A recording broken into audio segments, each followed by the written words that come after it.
Hello to all my friends out there. So I have to wait for my soup to cook. It's coming along nicely, but it's nowhere near done. So, here's my, these are really good. You know, when you make these homemade with your own yogurt, they sure are tastier. So this was about 4 cups of yogurt, fruit, and milk, and I froze it.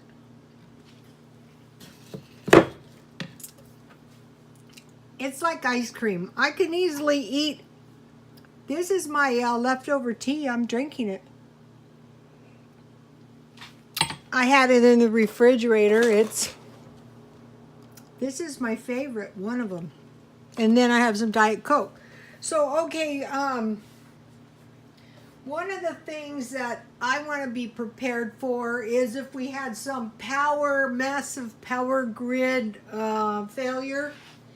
So what could cause a power grid failure? Well, we could be attacked. We could have a cyber attack. You know, we could, there could be some kind of a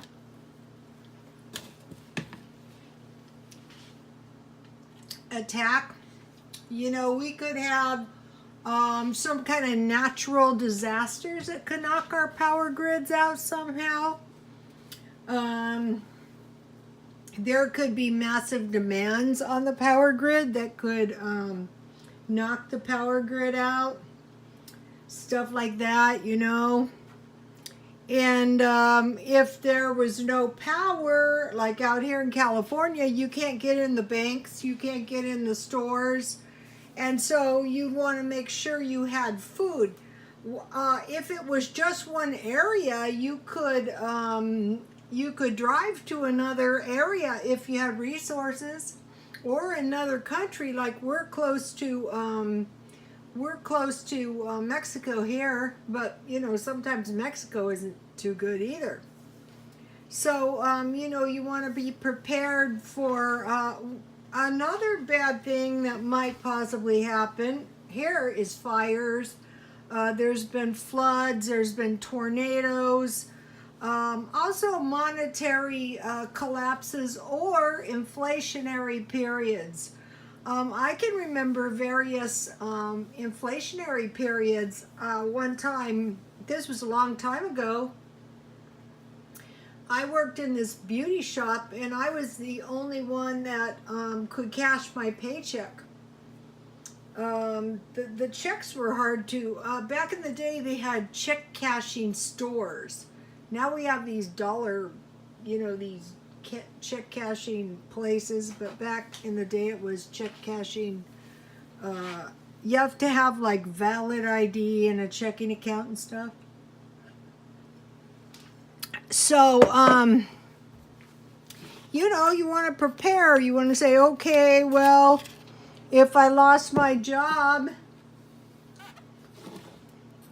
and I had to get out of my house, if the owner wanted his apartment back, at least I would want to pack all my food in my trunk if I didn't have any money. At least if I had a car, I would have some shelter. You know, I spent a while doing the stealthy car living.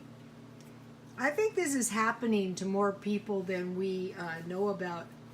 Or, you know, if you just barely have enough money to pay your rent, and if you've stockpiled a little food, no matter by what means.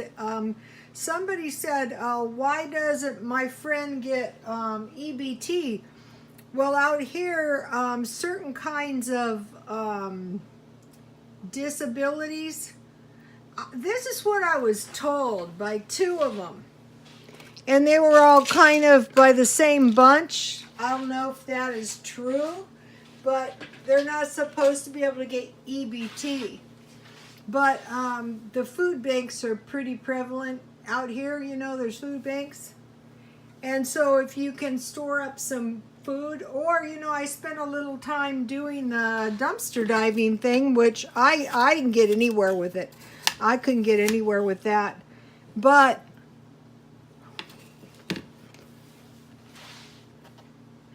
if you can make big pots of food like soup, if you can make bread, if you can make yogurt, and if you can buy big blocks of cheese, you know, the food that you might not necessarily, the Velveeta cheese that you can get at Aldi's, it's better than nothing. I bought pretty cheap cheese today, $2 for, I think it's a half pound. Where is my cheese? 99 cents only. I can also get really good cheese at Aldi's. Another thing is nuts and olives are nice. Also, olive oil or oil. You don't want to run out of oil. Butter and margarine, you know, you can keep that in your freezer. The food banks seem to give you cereal. And bread or crackers and peanut butter. Canned food, you can expect to be able to get that. So if you start out little by little, if you're new to the stockpiling, another thing I started stockpiling is lard, because they give you that in the food boxes. And being very careful with all of your food, you know, every single last scrap. You know, this soup I made, you know, I had some green peppers. I mean, not green peppers, I'm going to get some. And I'm going to freeze some bacon bits that I'm going to make too. That's another thing to stockpile. If you can, you know, if you can find bacon on sale and big bags of potatoes. Now, Smart and Final has like 25-pound bags of potatoes, and they're cheap too. Potatoes, sweet potatoes, rice. That way, you know, and if you get the canned fruit, you can make cooked fruit with that. And that's good on your homemade bread with some margarine. Any kind is good. You just cover it with water, boil it, and then you mash it with a fork, and then turn the heat off and put a little lemon. I stockpile lemon and lime. And honey. I got this honey from Walmart.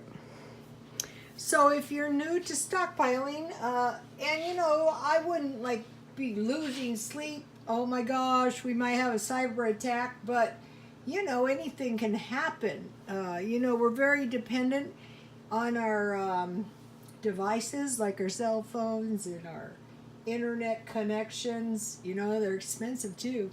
So, okay, you guys, consider making yogurt. You know, this is really good. And it's not fattening like ice cream. You can eat it to your heart's content.